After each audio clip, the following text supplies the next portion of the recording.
You ask Tiger to solve. This deals with linear equations with one unknown. The final result is x equals 47/7. Let's solve it step by step. Group all constants on the right side of the equation. Subtract 49 from both sides. Simplify the arithmetic.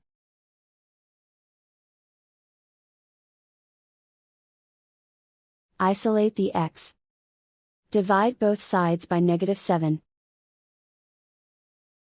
Cancel out the negatives. Simplify the fraction. Cancel out the negatives. And so the final result is x equals 47/7.